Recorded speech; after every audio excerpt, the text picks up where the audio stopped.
नमस्कार, आप देख रहे हैं राष्ट्रपति। मैं हूं अश्विन मिश्रा। इस बुलेटिन में आपको गोवा और देश दुनिया की 10 बड़ी अहम खबरें जो आपके लिए जानना जरूरी है। चलिए शुरू करते हैं आज की टॉप हेडलाइंस के साथ। पहली खबर आज की इस बुलेटिन में, गोवा कांग्रेस का चुनाव आयोग के दफ्तर तक मार्च निकालकर बीजेपी के खिलाफ विरोध प्रदर्शन किया और कांग्रेस का आरोप है फ्री एंड फेयर चुनाव नहीं कराना चाहती बीजेपी। गोवा कांग्रेस के कार्यकर्ताओं ने पंजिम में अपने कांग्रेस मुख्यालय से मुख्य निर्वाचन अधिकारी के दफ्तर तक मार्च निकाला। कांग्रेस नेताओं का आरोप है कि बीजेपी निष्पक्ष चुनाव प्रक्रिया को प्रभावित कर रही है। भारी पुलिस बल के बीच नेताओं को मुख्य निर्वाचन अधिकारी से मिलने से रोक दिया गया। प्रदर्शन में गोवा कांग्रेस अध्यक्ष अमित और विधायक यूरी, अन्य बड़े नेता शामिल थे। बढ़ते हैं अगली खबर की तरफ। देर रात कलावा रोड पर 15 से अधिक हमलावरों ने रफीक और साथ में युकेश सिंह पर तलवार और लाठियों से हमला कर दिया। इस दौरान गोली चलने और कार को नुकसान पहुंचाने की भी सूचना है।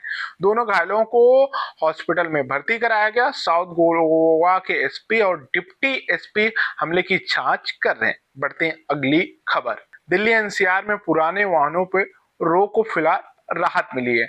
सुप्रीम कोर्ट ने इस पे एक बड़ा फैसला सुनाया है, जिसमें अब दिल्ली के रहने वाले लोगों को राहत मिलेगी। सुप्रीम कोर्ट ने दिल्ली एनसीआर में 10 साल पुराने डीजल और 15 साल पुराने पेट्रोल वाहनों पर फिलहाल प्रतिबंध लगाने से इनकार कर दिया। कोर्ट ने इस मुद्दे पर दिल्ली सरकार की याचिका पर सुनवाई के दौरान वायु गुणवत्ता प्रबंधन आयोग को सुझाव मांगे हैं। बढ़ते हैं अब अगली खबर की तरफ। एम एस धोनी को 11 साल पुराने केस में बड़ी सफलता मिली है। धोनी 2013 मैच फिक्सिंग आईपीएल के दौरान उनके नाम जोड़ने को लेकर खबरें चलाई गई थी, जिसको लेकर धोनी मद्रास हाई कोर्ट में पहुंचे थे। वहां उन्होंने एक याचिका 2014 में लगाई थी, जिसमें 2 टीवी चैनल और एक पत्रकार का नाम उन्होंने शामिल था। उनका आरोप था कि इस पूरे प्रकरण में 2013 आईपीएल स्पॉट फिक्सिंग विवाद से उनका नाम जोड़ा गया, जिससे व्यक्तिगत रूप से उनकी छवि धूमिल हुई। अब उसमें मद्रास हाईकोर्ट ने फैसला को मंजूरी दी है और उन्होंने सुनवाई को कंसीडर करने की बात कही। कहीं ना कहीं एक तरीके से एम एस धोनी की ये बड़ी सफलता मानी जा रही है। बढ़ते हैं अगली खबर की तरफ। सेमीकंडक्टर मिशन को लेकर कैबिनेट की मंजूरी मिल गई। पीएम मोदी का बड़ा कदम, चिप मार्केट में भारत की पकड़ को और मजबूत करने की योजना बना रहे हैं। कैबिनेट ने भारत सेमीकंडक्टर मिशन योजना के तहत एक नए प्लांट्स को मंजूरी दे दी है। प्रधानमंत्री नरेंद्र मोदी ने बैठक में कहा कि यह कदम भारत को चिप निर्माण में आत्मनिर्भर बनाएगा। बढ़ते हैं अगली खबर बॉलीवुड की तरफ। जाली एलएलबी 3 का टीजर लॉन्च हो गया। अब इसमें क्या कुछ नया सस्पेंस है, इस पे फैंस की नजरें बनी हुई है।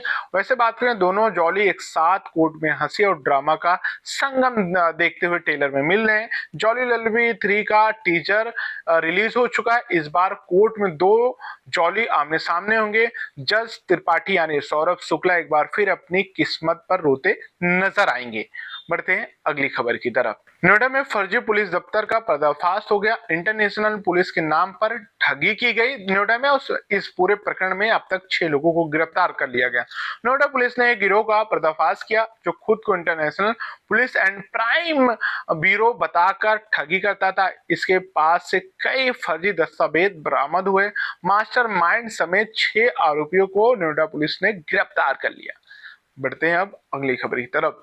राज्यसभा से राष्ट्रीय खेल शासन और डोपिंग रोधी विधेयक पास हो गया। खेल प्रबंधन में सुधार के लिए अहम बिल को राज्यसभा से भी मंजूरी मिल गई। राज्यसभा ने राष्ट्रीय खेल शासन विधेयक 2025 और राष्ट्रीय डोपिंग रोधी संशोधन विधेयक को ध्वनिमति से पारित कर दिया। इससे अब खेलों में सुधार होगा और भारत 2036 में जो ओलंपिक होस्ट की ओर बढ़ रहा, उसमें कहीं ना कहीं उसको बहुत हेल्प मिलेगी।